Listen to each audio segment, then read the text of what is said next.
चतुर किसान का बेटा। एक समय की बात है, एक छोटे से गांव में रामलाल नाम का एक मेहनती किसान रहता था। उसकी जमीन ज्यादा नहीं थी, लेकिन वह अपने परिश्रम और ईमानदारी के लिए पूरे गांव में जाना जाता था। उसकी पत्नी सीता और एक ही बेटा था, मोहन। मोहन बचपन से ही बहुत समझदार और चतुर था। जहां दूसरे बच्चे खेल कूद में लगे रहते, वहीं मोहन अपने पिता के कामों को ध्यान से देखता और उनसे सीखता था। रामलाल अक्सर कहा करता था, बेटा, मेहनत ही सबसे बड़ा धन है, लेकिन समझदारी के बिना मेहनत भी अधूरी होती है। मोहन इस बात को हमेशा याद रखता था। पहला मोड़, सूखे का संकट। एक साल गांव में भयंकर सूखा पड़ा। बारिश बिल्कुल नहीं हुई। खेत सूखने लगे और फसल बर्बाद हो गई। गांव के लोग बहुत परेशान थे। रामलाल भी चिंतित था। उसने अपने बेटे से कहा, इस बार फसल नहीं हुई तो हमें बहुत कठिनाई होगी। मोहन कुछ देर सोचने लगा और बोला, पिताजी, अगर हम खेत में पानी नहीं ला सकते तो हमें पानी बचाना होगा।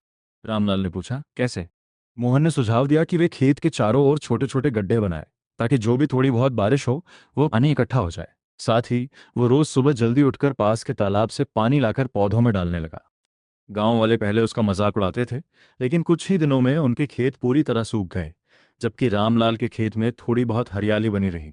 धीरे धीरे बाकी किसान भी मोहन की तरह काम करने लगे। इससे गांव में थोड़ी राहत आई।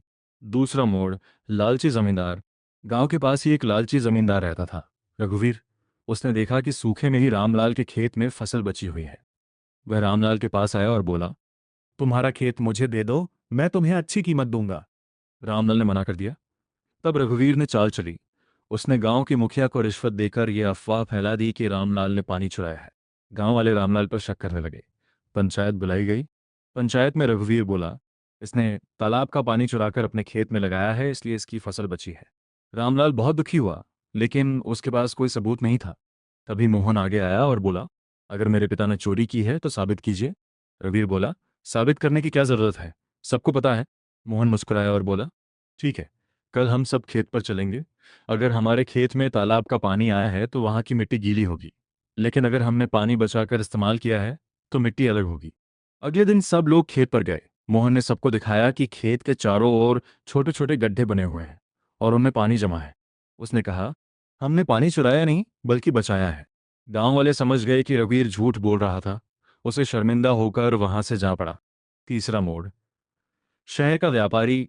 कुछ समय बाद एक व्यापारी गांव में आया। उसने देखा कि रामलाल के खेत की फसल बहुत अच्छी है। वह बोला, मैं तुम्हारी सारी फसल खरीदना चाहता हूँ, लेकिन एक शर्त है, मैं कीमत बाद में दूंगा। रामलाल थोड़ा झिझका। उसे भरोसा नहीं था। मोहन ने व्यापारी से कहा, हम आपकी बात मान सकते हैं, लेकिन हमें भी एक शर्त रखनी होगी। व्यापारी बोला, क्या शर्त? मोहन ने कहा, आप हमें एक लिखित कागज देंगे जिसमें यह लिखा होगा कि आप हमें पूरी कीमत देंगे। व्यापारी ने सोचा कि यह तो आसान है, और उसने कागज लिख दिया। फसल ले जाने के बाद व्यापारी पैसे देने से मुकर गया, लेकिन मोहन ने वह कागज पंचायत में दिखाया। पंचायत ने व्यापारी को मजबूर किया कि वह पूरा पैसा दे। रामलाल ने अपने बेटे की समझदारी की तारीफ की। चौथा मोड़, राजा की परीक्षा। मोहन की चतुराई की चर्चा धीरे धीरे पूरे इलाके में फैल गई। ये बात राजा तक भी पहुंची। राजा ने मोहन को दरबार में बुलाया और कहा, मैं तुम्हारी बुद्धिमानी की परीक्षा लेना चाहता हूँ। राजा ने 3 कठिन सवाल पूछे। ऐसी कौन सी चीज है जो जितनी बढ़ती है उतनी ही कम होती जाती है? ऐसा कौन सा काम है जो बिना मेहनत के भी फल देता है? दुनिया की सबसे बड़ी ताकत क्या है? मोहन ने थोड़ी देर सोचा और जवाब दिया, उम्र। जितनी बढ़ती है, जीवन उतना ही कम होता जाता है। अच्छे कर्म। अगर हम दूसरों के लिए अच्छा करते हैं तो उसका फल हमें बिना मान मिलता है। बुद्धि, क्योंकि बुद्धि से ही हम हर मुश्किल का हल निकाल सकते हैं। राजा मोहन के जवाब से बहुत प्रभावित हुआ। अंतिम मोड़, इनाम और सीख।